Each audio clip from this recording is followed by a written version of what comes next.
Hello and welcome everyone to the daily news analysis for today, that is 24th of August 2023। तो चलिए शुरू करते हैं। आज इतने सारे आर्टिकल्स हैं, इन्हें देख लेते हैं वन बाय वन।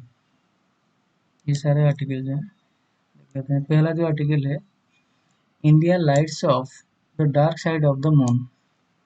अभी ये प्राउड का मोमेंट है, मून लैंडिंग हो गया, सॉफ्ट लैंडिंग उसका जो चंद्रयान 3 था उसका सॉफ्ट लैंडिंग हो गया है। देन जो नेक्स्ट आर्टिकल है वो है on the moon over the moon, editorial section का है। देन थर्ड जो है, the UK India relationship is live with opportunity, ये भी एडिटोरियल का ही सेक्शन है। देन फोर्थ का है इम्प्लीमेंटिंग ए कार सेफ्टी प्रोग्राम। कल जो दिया हुआ था कि अक्टूबर से शुरू हो जाएगा भारत का एनकैप रेटिंग। जो कार मैन्युफैक्चरिंग कंपनी है उनके लिए अभी इंडिया जो है क्रैश टेस्ट करेगा। क्रैश टेस्ट के बाद वो रेटिंग दिया जाएगा, कौन सी कार को बेस वेरिएंट ये लिया जाएगा। बेस वेरिएंट में देखा जाएगा कि क्या क्या उनका फीचर है और मतलब सेफ्टी रेटिंग क्या है, child safety, adult safety, 3 layer में उसका जो डिवाइड किया गया है। नेक्स्ट 5 नंबर का आर्टिकल जो है, what are the amendment to Pakistan army act. What are the amendment to Pakistan army act, ये पेज 8 में मिलेगा। India welcomes consensus based approach to expand BRICS. देख रहे हैं, मोदी सी likely to attend East Asia Summit ASEAN meeting in Jakarta. CR Rao, who pioneered several fundamental statistical concepts, dead. Then 9th का है, Goel upbeat about G20 Trade Talks. And 10th का है, how can One Health help India and India help One Health, ये page number 11। तो next 11 वाला article है, what next step for ISRO after Chandrayaan 3 mission. Chandrayaan 3 mission के बाद, सक्सेसफुल लैंडिंग के बाद अभी इसरो का मिशन नेक्स्ट टारगेट क्या है। तो चलिए शुरू करते हैं। India lights off the dark side of the moon, Chandrayaan 3 lander touches down. India lights off the dark side of the moon, Chandrayaan 3 lander touches down precisely at 6:03 p.m. Sparkingly celebration. The success belongs to all the humanity. We can aspire for the moon and beyond. Prime Minister का statement है। Communication link established between lander and mission center in Bengaluru. River will do chemical analysis of the lunar surface in next 14 days. Rover will do chemical analysis of lunar surface। तो ये 1 by 1 चलिए देख लेते हैं। India has become the 4th country to successfully land on the moon as the Chandrayaan 3 lander module with the rover in its belly successfully made a soft landing on lunar surface on Wednesday precisely at 6:03 p.m. The lander touched the lunar surface and there were euphoric celebrations at the Mission Operation Complex (MOX) at ISRO Telemetry Tracking and Command Network, Bengaluru. As India joined an elite list of countries, the US, Russia and China, to achieve this feat, India has also become the first nation to touch down on the popular region of the moon. We have achieved soft landing on moon. India is on the moon. ISRO chairman S. Somnath said the lander had achieved most of nominal conditions of landing, including the velocity of touchdown. Exciting days ahead. The velocity was less than 2 meters per second. This gives us a lot of confidence that the health of lander is very good to carry out all the planned experiments, including the Pragya rover coming out. We are looking for exciting 14 days from now, Mr. Somnath said. The ISRO said a communication link was established between the lander and MOX ice track, Bengaluru. It also shared images taken by lander's horizontal velocity camera during the descent. The successful landing on Wednesday has erased the painful memories of failure of the Chandrayaan-2's Vikram lander in 2019. During descent, the Vikram lander gave up at an altitude of 2.1 km before touchdown and crashed. Chandrayaan-2 जो था surface से 2.1 kilometre से पहले ही वो communication भी टूट गया था और उससे मतलब क्रैश भी हो गया था. It subsequently lost communication with ground station. However, this time everything went to plan. Around 5:40 p.m., 5:44 p.m., the powered descent of the lander module was initiated.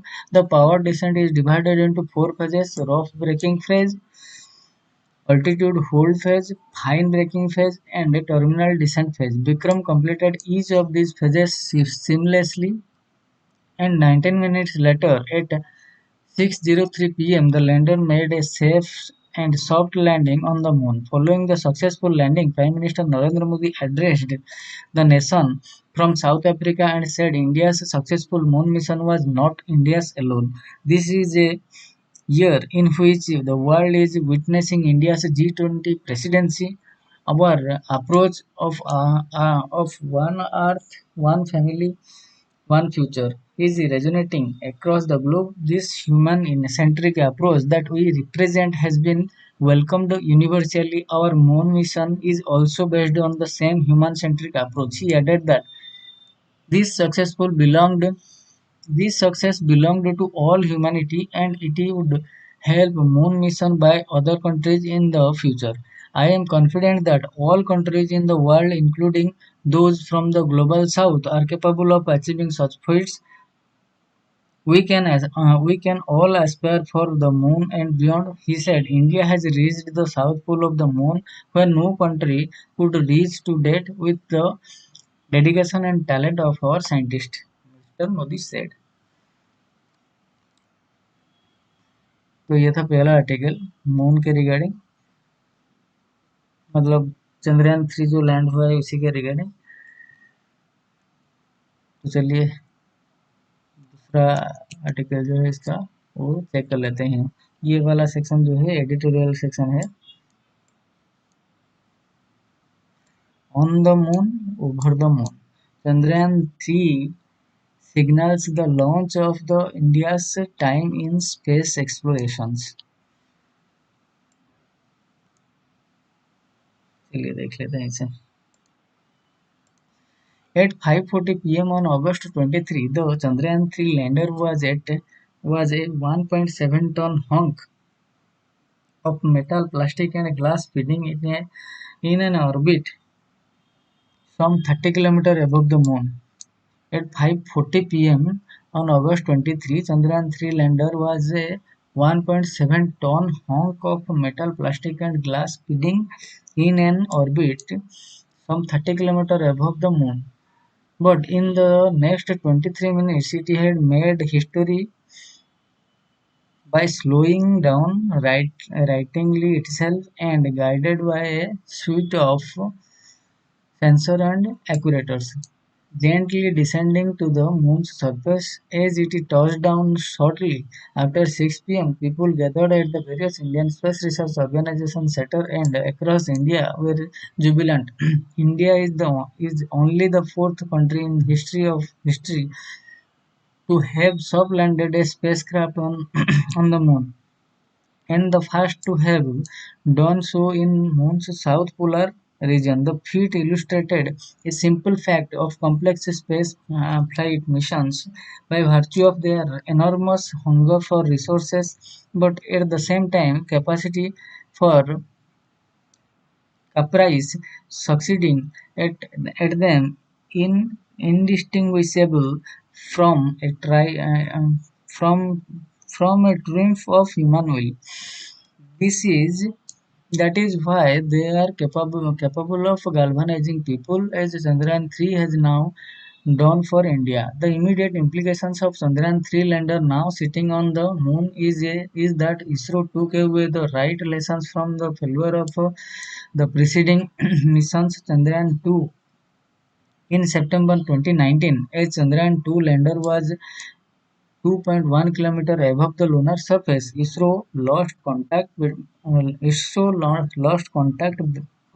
based on data transmitted by the lander until then, and that from other sources, including the Chandrayaan-2 orbiter. ISRO pieced together the distal cause of the lander's premature demise. Experts at ISRO then modified 21 subsystems to give rise to the upgraded Chandrayaan-3 lander. The latter is particularly distinguished by the redundancies built into it. If one component or process had failed, another would likely have taken over. Taking a broader view of time, Chandrayaan-3 sits at an important juncture. India is now a member of the Artemis Accord, the US-led multilateral efforts to place humans on the moon by 2025 and thereafter to expand human space exploration to the Earth's wider neighborhood in the solar system. Given the fast that India has now achieved, it has an opportunity to lead the other Artemis countries interested in maximizing the contribution of the space sector to their economies alongside the US, while Russia and India were not racing to land on the moon this week. The failure of Russia's Luna 25 spacecraft on August 19 foretells the country's ability to contribute in more limited fashion in this decade at least to the International Lunar Research Station program, which it leads together with China as a parallel axis to Artemis Accord with Chandrayaan-3. India has also demonstrated familiarity with the major types of interplanetary spacecraft: orbiter, lander, and rover. The Chandrayaan-3 rover is rudimentary and speaks to an important focus area for the Indian space program. The planning and the implementation of the scientific mission, the data from the Chandrayaan-3's scientific instruments will be crucial because the mission will be the first to physically, chemically, and thermally characterize the soil, subsoil, and air near the moon's south pole on location. India has some measures of technological superiority now compared to most other spacefaring countries, and it should praise the advantage by going to more places in the solar system and conducting stellar science. The better space-based scientific instruments correctly operated by India are largely concerned with Earth observations and remote sensing. AstroSat is a notable exception as the forthcoming Aditya L1 ExpoSat and NISAR mission are expected to be in the relatively recent past. Chandrayaan-1 was scientifically well equipped, whereas the Mars orbiter mission had room for improvement. It was a technologically demonstrator, but at the same time, it did get to Mars. Better science results demand more investment in research, both in the public and private sector, rather than spending costs and missions design that puts scientific outcomes before engineering threshold and launchability. The lander also brings to a close the second phase of India's lunar exploration program. The third phase will begin with a collaboration between ISRO and the Japan's Aerospace Exploration Agency (JASCA) for lunar Lunar Polar Exploration (LUPEX) mission, which also involves a lander and a rover that will study water ice at the moon's south pole. LUPEX is set to the land use the landing system that ISRO developed for Chandrayaan 2 and 3.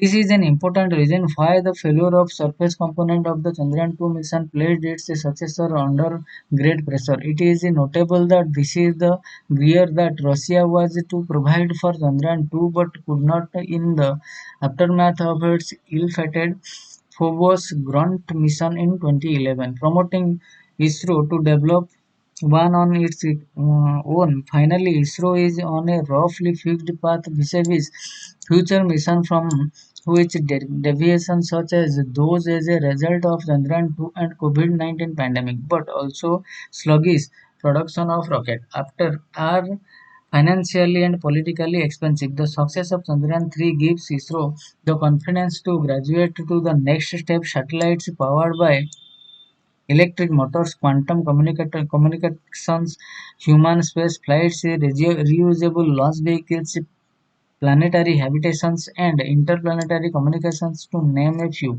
The commerce of space also demands a greater launch cadence and lower launch cost. Private sector contributions to many of these aspects will be crucial, especially to accelerate innovations and open new vistas in which this renewed vector of human enterprise can contribute to India's development. India is over the moon from now on. ISRO will have the chance to lead from the front. On the moon, over the moon. Next है the UK. The UK in India relationship is alive with opportunity. UK India relationship is alive with opportunity. ये कौन है?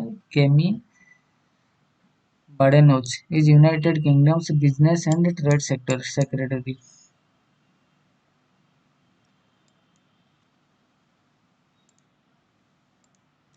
It is fantastic to see India, the world's largest democracy, take the global stage as host of G20, a vital forum for fostering international cooperation. The United Kingdom has long held the belief in trade as a force for growth and prosperity. It is why we advocate for free and fair trade at the World Trade Organization. Why we are taking advantages of our newly recovered powers to forge trade deals with booming economies such as India. Collaboration on issues such as global value chain resilience and digitalization of trade documents is the key to harnessing the true value of global trade. As India's middle class grows to a quarter of a billion middle class consumers by 2050, any improvements on our current trading relationship could be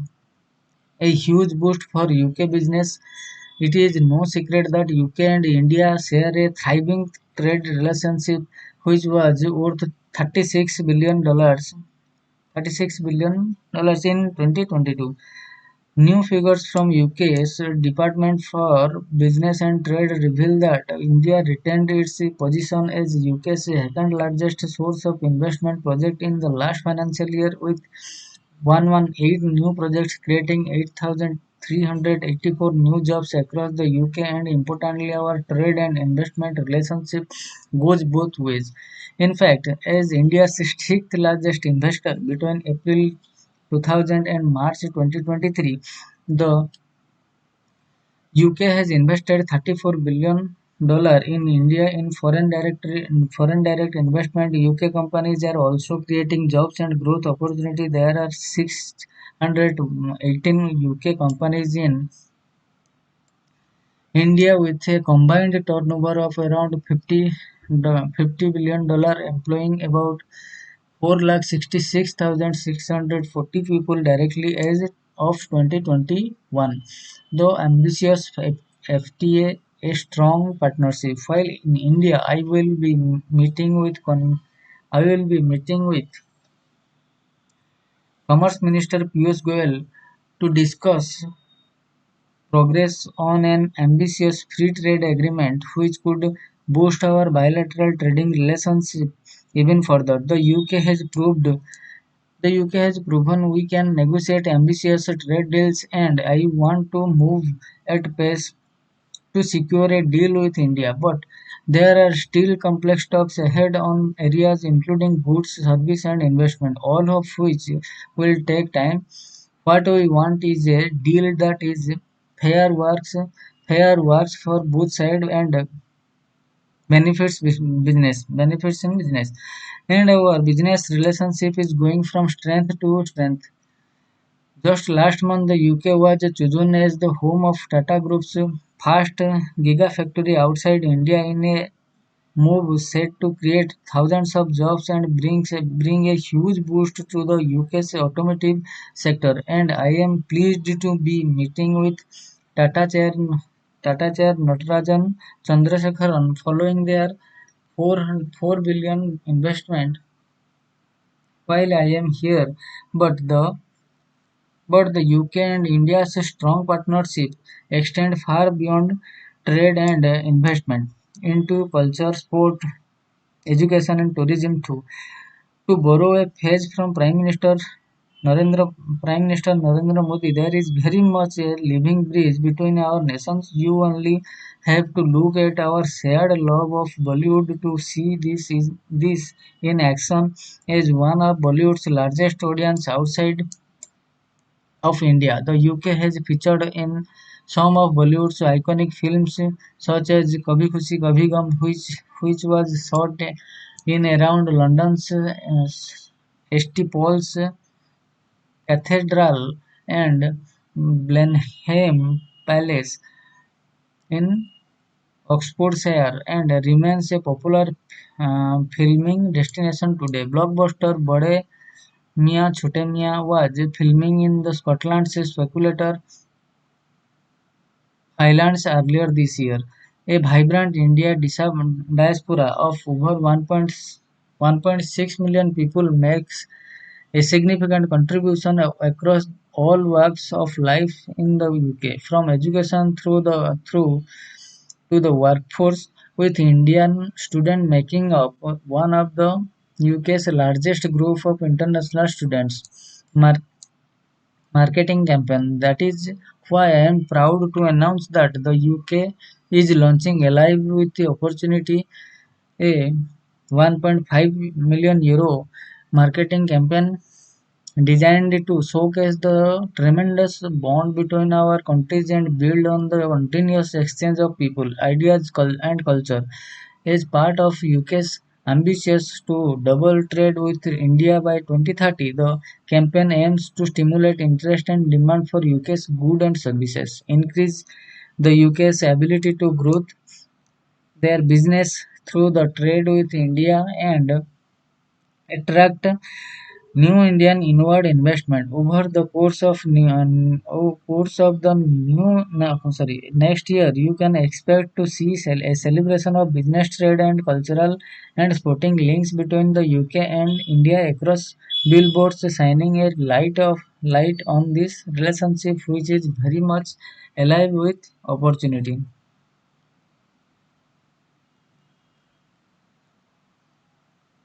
UK and India relationship. Next जो article है, implementing a car safety implementing a car safety program implementing a car safety program. What is the Bharat new car assessment program, NCAP? How will safety standards of car be tested? Is crash testing under NCAP mandatory, which was the first manufacturer in India to achieve the 5-star rated cars? What has spurred the demand for safer cars? ये GST थोड़ा भी देख लेंगे क्या है इसमें.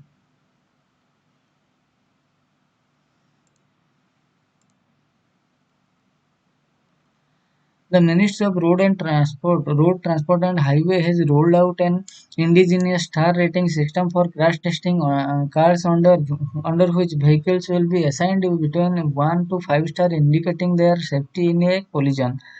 called Bharat New Car Assessment Program NCAP. Bharat NCAP.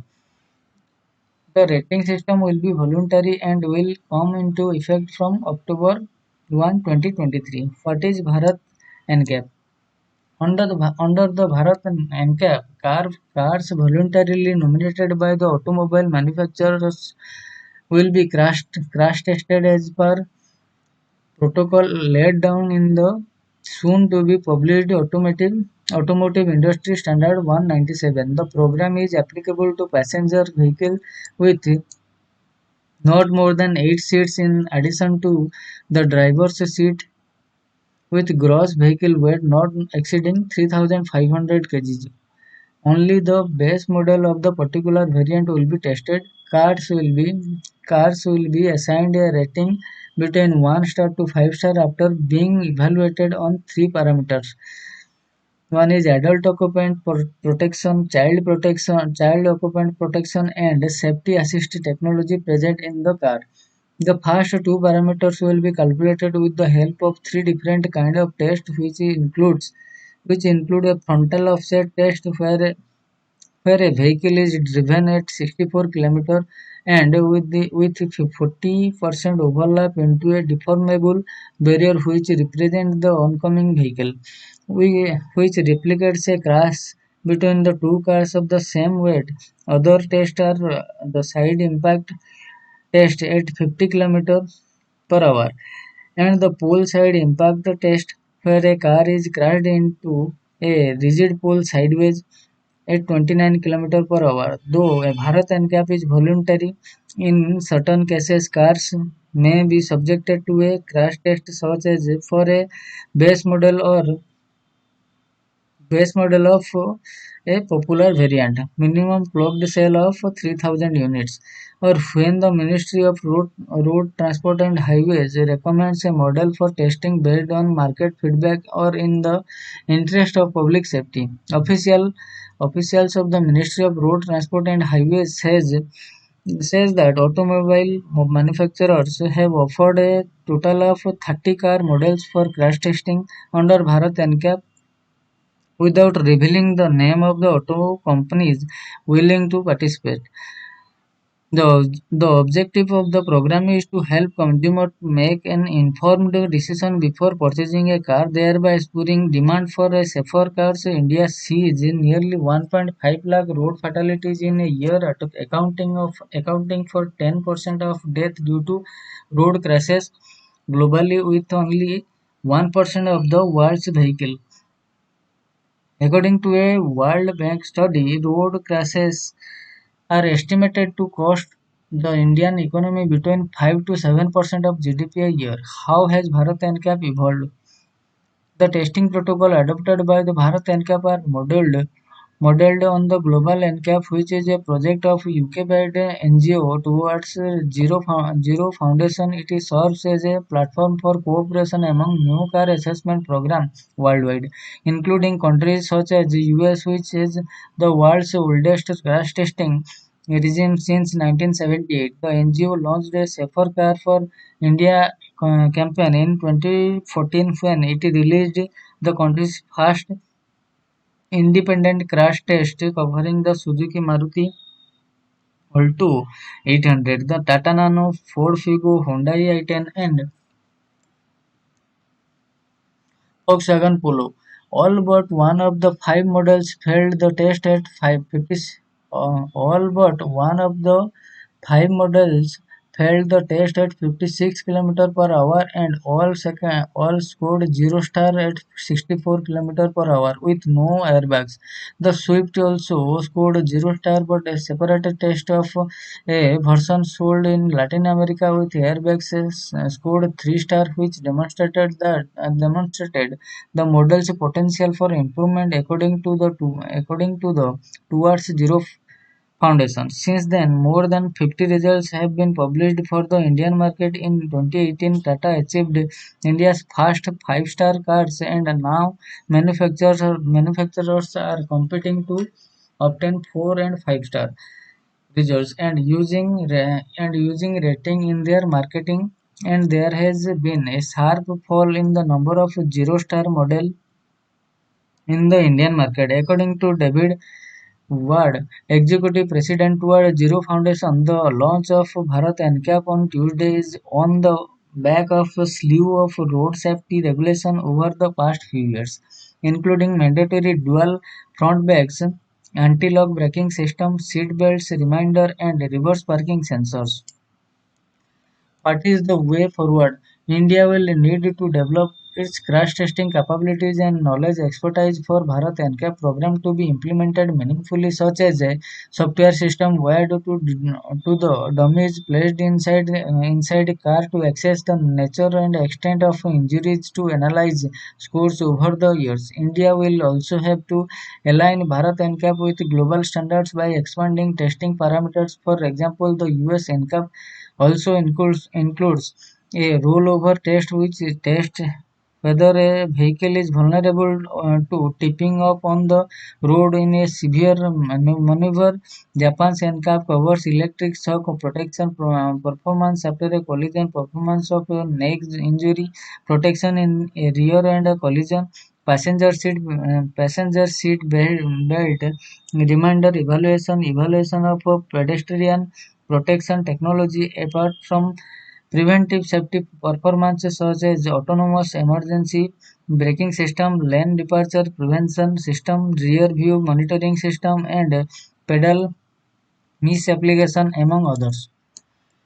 Gist क्या था इसका? The Ministry of Road Transport and Highways has rolled out an indigenous star rating system for crash testing cars, under which will be assigned between 1 to 5 star, indicating their safety in a collision.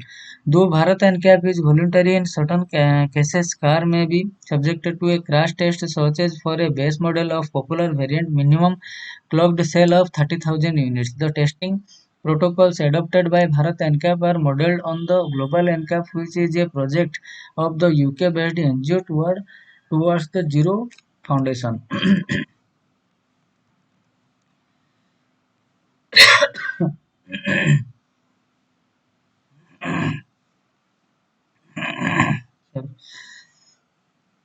The next article है, what are the amendments to the Pakistan Army Act? Gist पहले देख लेते हैं. On July 27, Pakistan Senate passed a bill to amend the Pakistan Army Act 1952. The amendments in general have been specifically designed to intimidate the veterans who have been supporting the former Pakistan PM by expressing their views on social media and public platforms. A section of journalists and human rights advocates have expressed concern as these amendments would jeopardize jeopardize the right and liberties of individuals. Why are the amendments specifically targeting veteran and retired army personnel? On July 27, Pakistan Senate passed a bill to amend the On July 27, Pakistan Senate passed a bill to amend the Pakistan Army Act 1952. What are the new amendments? The bill has expanded the ambit of the Army Act by inserting Clause 1A in Section 8 of the Act.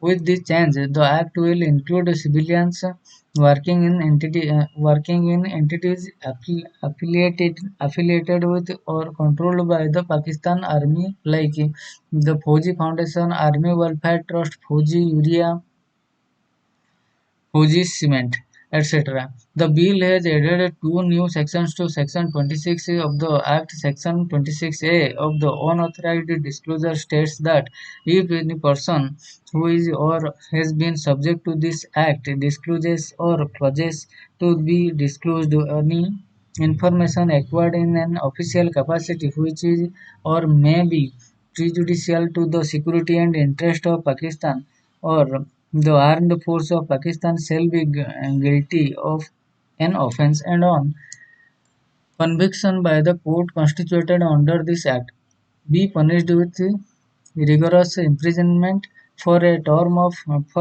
which may extend to 5 years. Section 26B prohibits a person who has been subjected to this Act from participating in any kind of political activity for 2 years from the date of his retirement, release, resignation, discharge, removal, or dismissal from the service. Another notable amendment is in the Section 55, Section 55A bars the subject of this act from getting into any form of engagement, consultation, or employment directly or indirectly with any entity that might have a conflict of interest with the armed forces of Pakistan and its affiliate entities, while Section 55B outlines the punishment applicable to individuals who, whether currently or previously subjected to this legislation, undermine, ridicule, or scandalize the armed forces. Why now? The addition of Clause 26A must be seen through the prism of May 9 incident, wherein the supporters of the Pakistan Tehreek-e-Insaf (PTI), the party former Pakistan Prime Minister Imran Khan attacked army installation across the country. The information regarding the installation was leaked from within the army. Part Part 2 of the same section is being seen as designed explicitly for Lieutenant General Faiz Hamid, former DG of the Inter-Service Intelligence. General Faiz has been the biggest supporter of Imran Khan while he was in power, and after his ouster from power, he is seen as Mr. Khan's predominant advisor. Mr. Khan had planned to formally bring General Faiz Hamid into the PTI's fold to rebuild the party. However, this amendment has dashed his plan.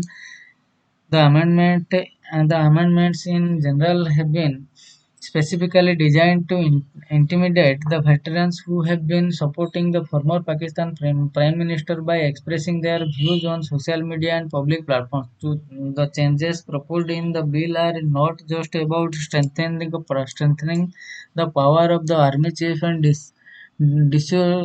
dissuading critics, though the addition of Section 175C on welfare and rehabilitation, Section 175D on welfare through affiliated entities, and Section 176E on national development. The Pakistan Army has formalized its interventions in the functioning of the country in the name of rehabilitating services, serving retired and wounded personnel and families of martyrs, as well as in national development and advancement of strategic interest. What are the implications? The manner in which the bill was passed has exposed the governor's docile behavior towards the army. The bill was taken up in the morning without adhering to a 2-day notice. Only two senators raised concerns about how the bill was being pushed through the House. The amendments in the Army Act clearly aim to silence criticism of the Pakistan Army, especially from retired personnel, among whom Mr. Khan holds excellent support. A section of journalists and human rights advocates have expressed concern of as these amendments would jeopardize the rights and liberties of individuals as well as impose restriction on the dissemination of information. With the implementation of such draconian laws, the authorities would end up with absolute power to target anybody. Aditya Kumar Singh is an independent researcher, and Rahul Rawat is a PhD scholar at the Jawaharlal Nehru University.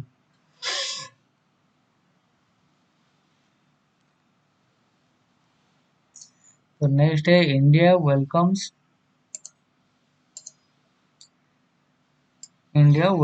a consensus-based approach to expand BRICS, Prime Minister Narendra said.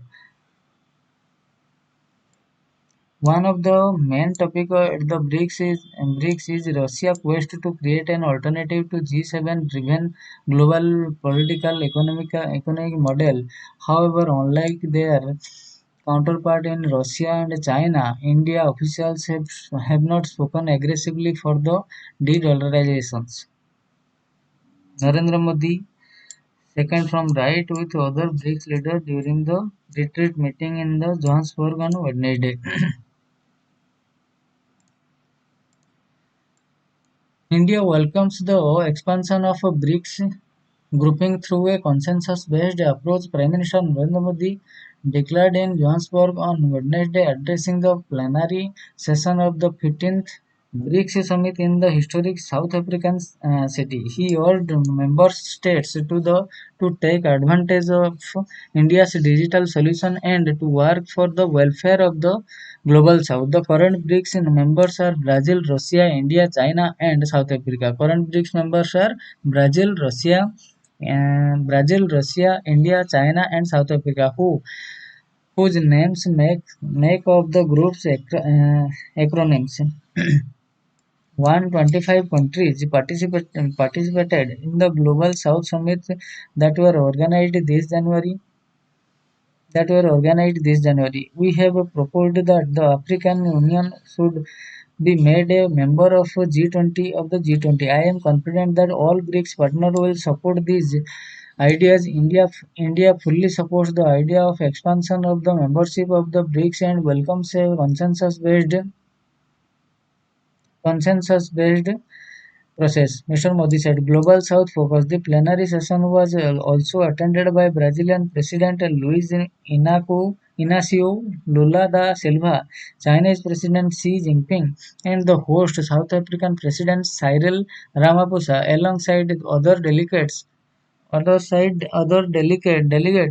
Russian President Vladimir Putin participated in the summit virtually, with the physical leadership for the Russian delegations being provided by Foreign Minister Sergei Lavrov. When the leaders posed together for a family photograph, Mr. Ramaphosa held hands with Mr. Modi and Mr. Lavrov on his left and Mr. Xi and Mr. Lula da Silva to his right. Continuing with the India's priorities in its G20 presidency year, Mr. Modi kept the focus on his speech on the prospect of the Global South and the African Union, which is being represented at the BRICS summit by the East African nation of Comoros. One of the main issues that is forming the backdrop of expansion-related dialogue at BRICS is Russia's quest to create an alternative to the G7-driven global political economic model.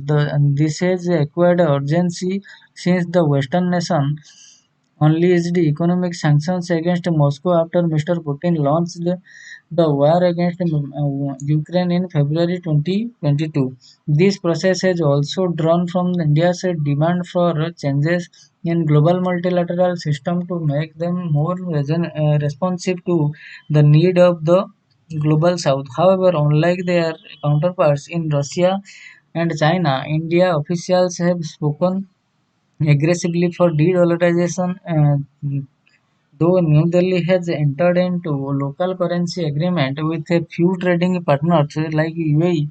This indicates a difference among the founding members. India welcomed consensus-based approach to expand BRICS, said Prime Minister. So next का article है मोदी सी likely to attend East Africa Summit ASEAN meeting in Jakarta. Jakarta. Narendra Modi and Xi Jinping during a meeting on the sidelines of BRICS Summit 2019 in 19.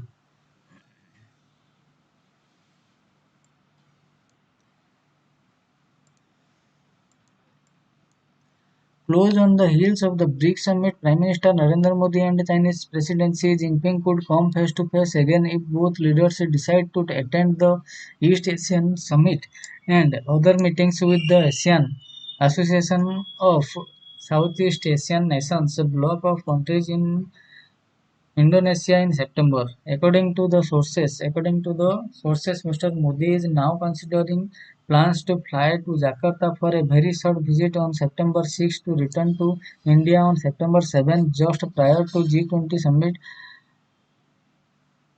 which being on September 9. Earlier officials had said the Prime Minister's schedule before the G20 summit was making it difficult for him to attend the meetings in Jakarta, as Mr. Modi needs to return to Delhi in time for the leaders arrival of leaders for the G20 summit after the possibility of a rescheduling of the ESA and ASEAN India summit. However, so that both are completed by the afternoon of September 7. It is understood that Prime Minister's office is likely to accept the invitation.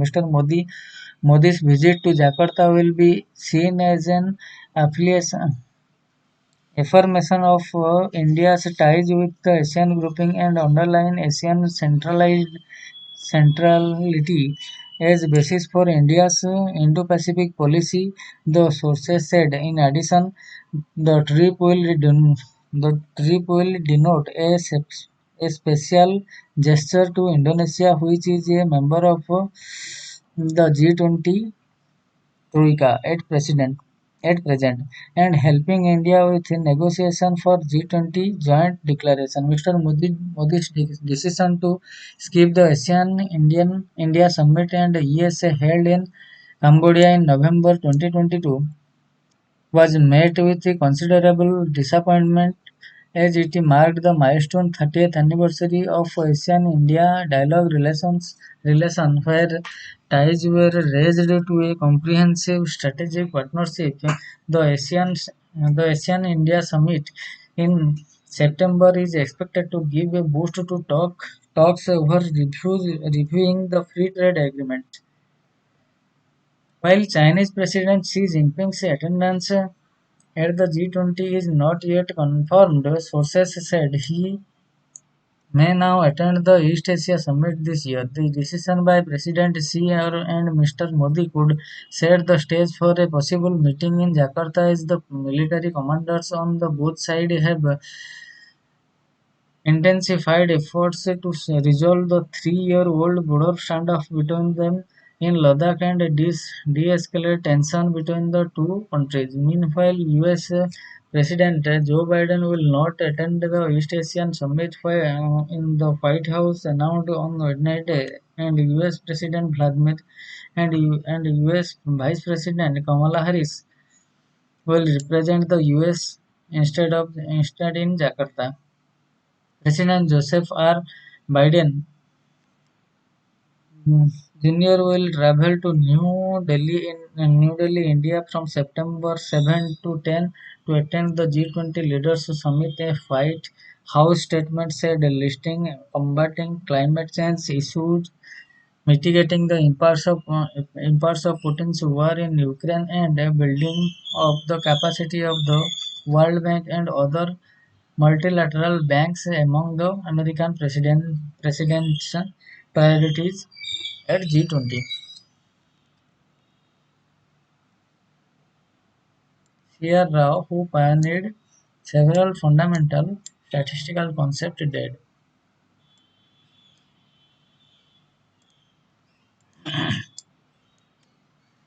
UR Rao, one of the world's most eminent statisticians, who spent nearly all of his professional career in India, died in the US on Wednesday, having taught and researched at the Indian Statistical Institute, Kolkata. Dr. Rao pioneered several fundamental statistical concepts such as the Kramer-Rao inequality and Rao-Black validations, concepts that appear in undergraduate textbook on statistics and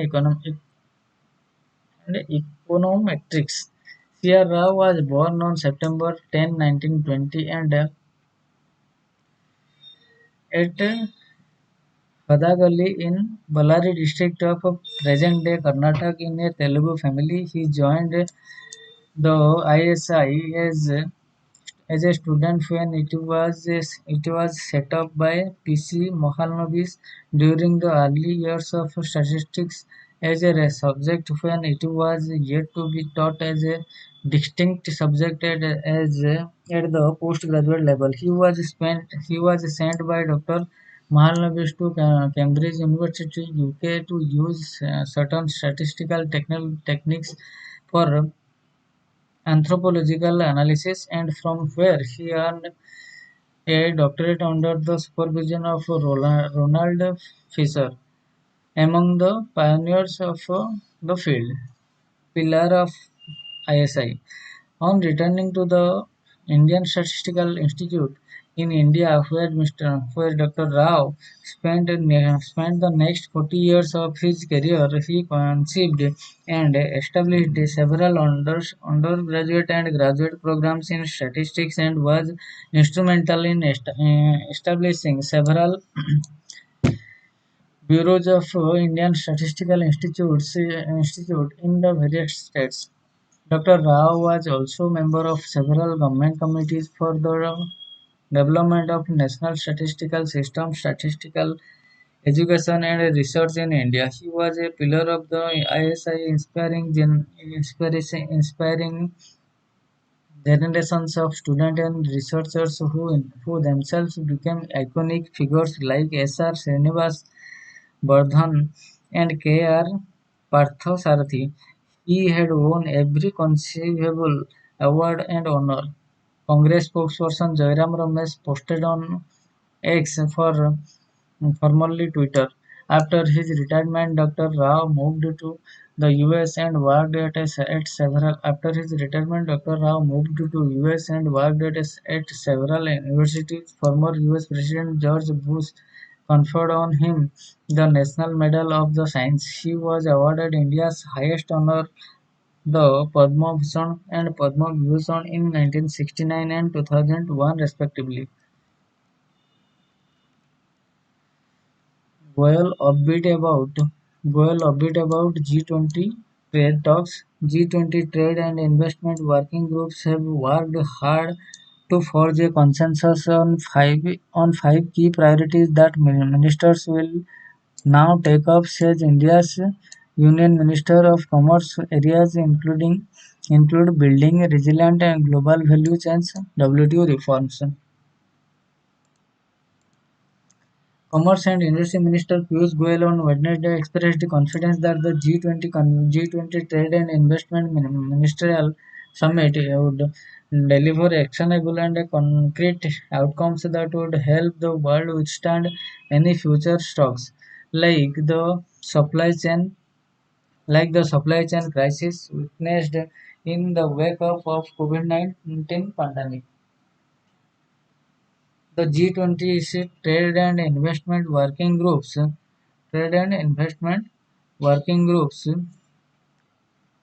comprising officials from member countries which have met on their earlier occasions during India's ongoing G20 presidency, reconvened this week in Rajasthan's capital.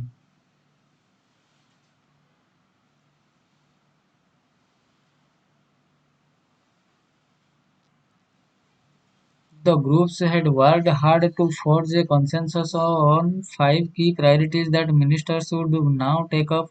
Mr. Goyal said these priorities include pursuing trade for growth and prosperity, building resilient global value chains, integrating micro, small, and medium enterprises in global trade, improving trade logistics and facilitations, and reform the World Trade Organization. Digitalization of trade, two issues which Prime Minister Narendra Modi has also highlighted at BRICS summit in South Africa, have been deliberated at length. Digitalization of trade and facilitations and the importance of resilient and timely, trusted and transparent global supply chains, Mr. Goyal said, and we are confident that at this ministerial meeting we will come up with a concrete, actionable outcome agenda which will help the world withstand any future shocks.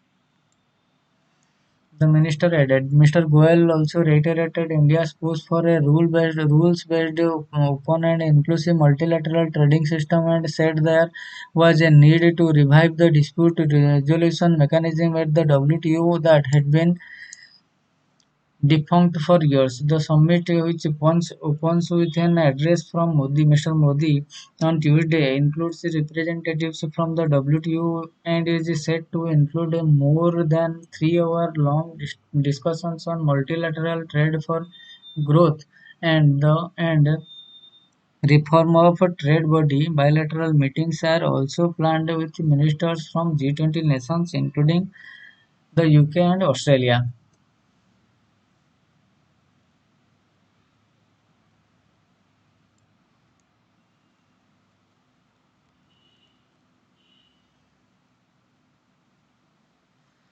How can One Health help India and India help One Health?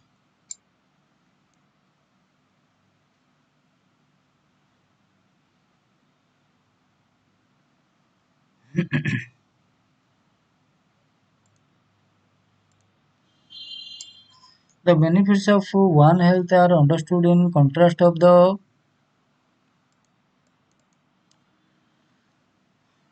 the contrast to cost managing a pandemic with an alternative approach. A G20 task force estimated the latter to be about $30 billion a year. On the other hand, estimates by the World Bank have indicated that former would cost 10.3 billion to 11.5 billion. The concept of One Health is currently gaining popularity worldwide. India has of late been taking significant strides to deploy concepts and strategies rooted in this idea to bolster the way it responds to the health crisis. However, One Health is not a new concept. One Health is a holistic approach to problem that recognizes the interconnections between the health of humans, animals, plants, and their shared environment.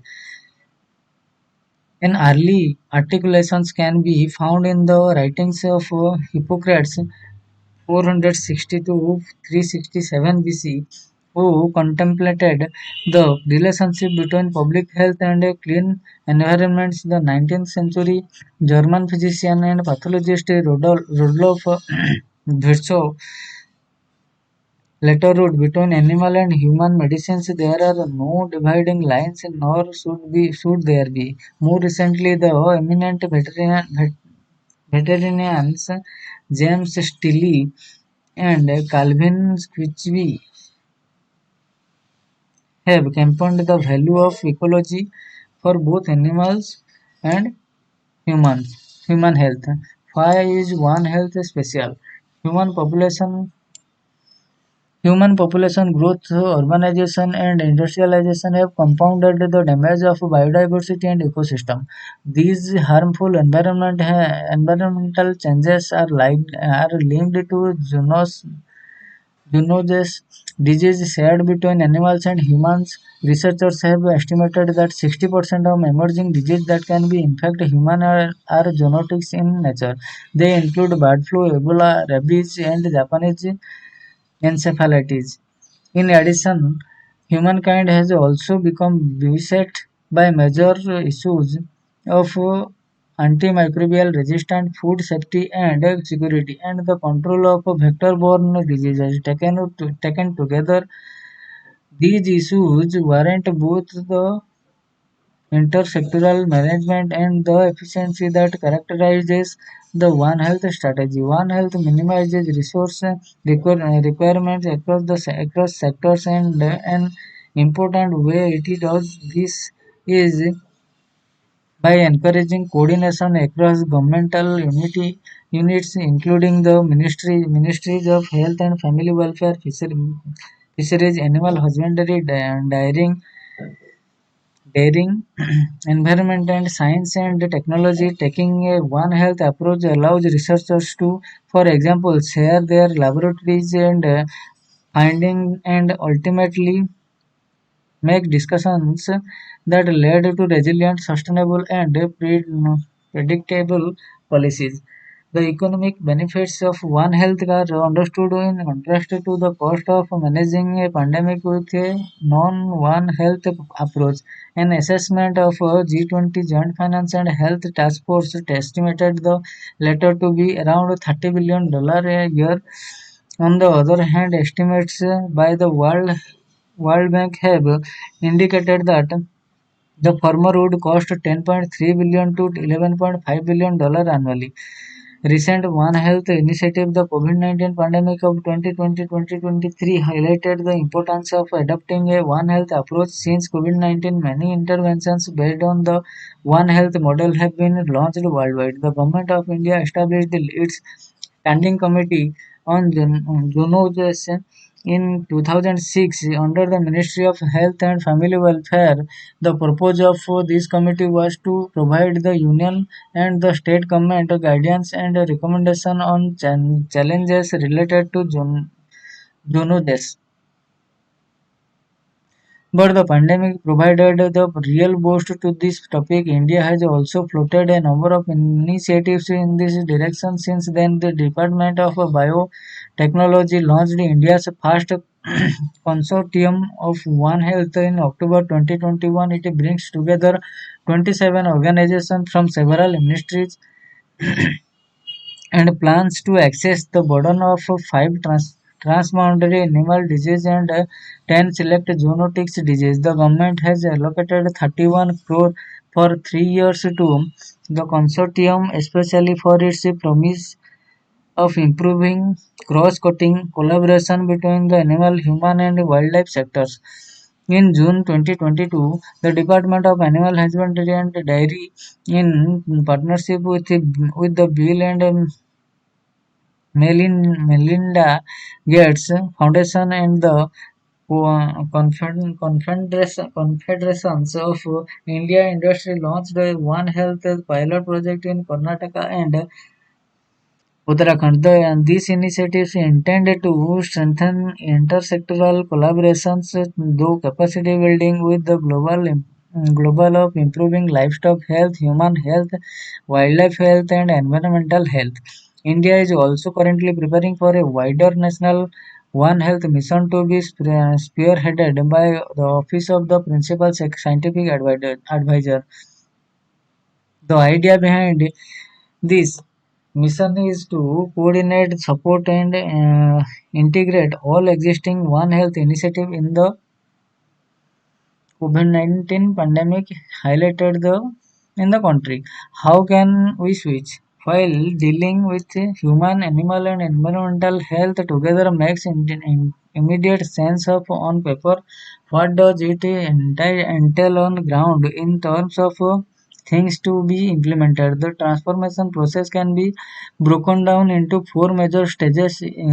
Each stage requires consistent political will and a sustainable financing structure. Communication. Stage 1. Communication. In this stage, the basic mechanism for communication between various ministries and or sectors are set up. The focus is on keeping the important stakeholders informed and engaged throughout the One Health transformation and to help them help them meet regularly and review progress. An example of this stage is the National Standing Committee on Zoonosis under the MOHFW. Stage 2 is collaborations. After initiating communications between the relevant sector members need to exchange their knowledge and expertise in order to translate ideas into short-term interventions, clarifying the rules and responsibilities of the different sector in zoonosis management is crucial in this stage. For example, to manage zoonotic disease, collaboration means assessing and lowering disease risk, surveillance, building capacity at different institutions, research and public outreach. The DAHD's One Health pilot project in Karnataka and Uttarakhand is a good example of public undertaking that strengthens just these ties.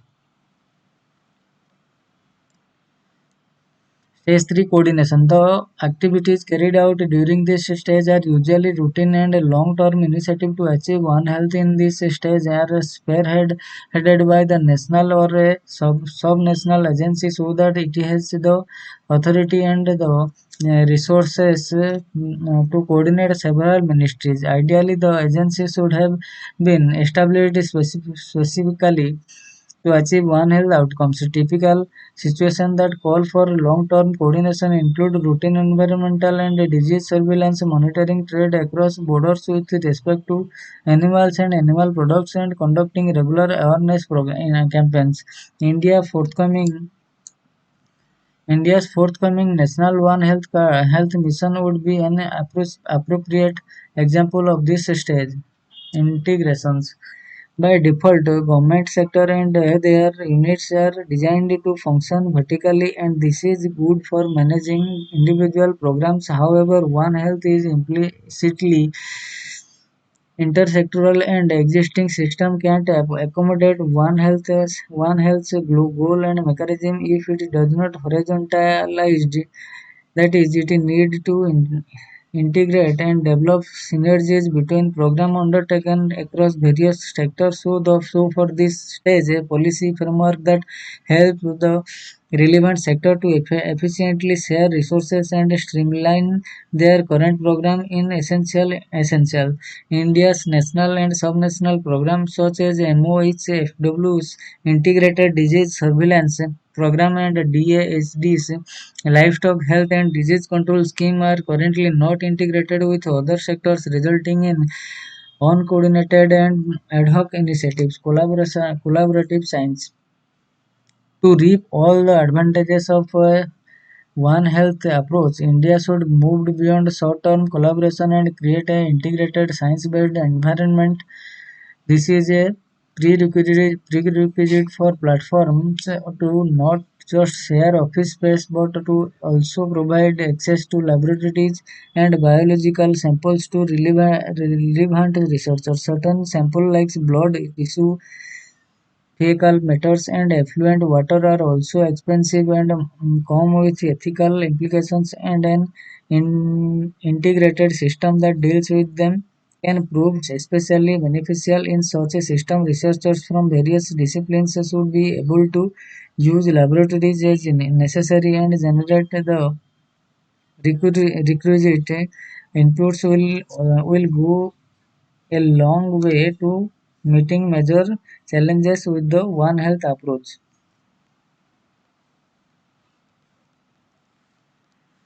तो next हमारा last जो इसका article है, what is next for ISRO after what is next for ISRO after Chandrayaan 3 mission. Next target Chandrayaan 3 के बाद इसरो का क्या है? A mission to study the sun, launching a climate observation satellite, a test vehicle as part of the human spaceflight program, and an India-US synthetic aperture radar. The Indian Space Research Organisation has a packed schedule after Chandrayaan 3. In addition, ExpoSat, the country's first dedicated polarimetry mission to study the dynamics of astronomical X-ray sources in the extreme conditions, is also ready for launch. An ISRO official said on Tuesday a test vehicle for the validation of the cruise escape system for Gaganyaan, the country's manned space project, is expected soon. Gaganyaan अभी launch होने के लिए expect किया जा रहा है. Aditya L1, the first space-based Indian observatory to study the sun, will most likely be launched in the first week of September. Aditya L1, the first space-based Indian observatory to study the sun, will most likely be launched in first week of September. Aditya L1 सितंबर first week of सितंबर में Aditya L1 launch होने वाला है, जो sun study करेगा. According to chairman S Somnath, S ISRO has also lined up lined up the launch of INSAT 3D and Earth observation satellite, the launch of test vehicle mission for the validation of a crew escape system for Gaganyaan. The country's maiden human space flight mission is also expected soon. Then we have to launch NISAR, the India-US built synthetic aperture radar, Mr. Somnath said in his Independence Day address at ISRO headquarters on August 15. So our hands are full. We are going to build a large number of satellites for our security purpose and as well in coming days. He added, according to ISRO official, NISAR is a low Earth orbit observatory being developed by NASA and ISRO. It will map the entire globe in 12 days and provide spatially and temporally consistent data to understand changes in the Earth's ecosystem, ice mass and vegetation biomass, sea level rise and groundwater and natural disaster, they said. It carries L and S dual-band synthetic aperture radar which operates with the sweep-SAR technique to cover large swaths with high resolution, and ISRO official noted. Before undertaking Gaganyaan human spaceflight mission, ISRO had planned for two uncrewed missions. We are getting ready for the first of two uncrewed module missions by the beginning of next year, according to one official. The objective of Gaganyaan program is to demonstrate ISRO's ability to transport humans to a low Earth orbit Earth orbit onboard an Indian launch vehicle, which in this case will be the human-rated launch vehicle Mark III. The orbital module will consist of a crew module and a service module. The crew module, which is pressurized, will be living quarters for a small crew. During the test flight, the orbital module will be positioned in a circular orbit at an approximate altitude of 400 kilometers from one of the 3 days. The crew module will descend and then fall back down at a designated location in the sea. So thank you everyone, and we will meet from tomorrow onwards. Thank you.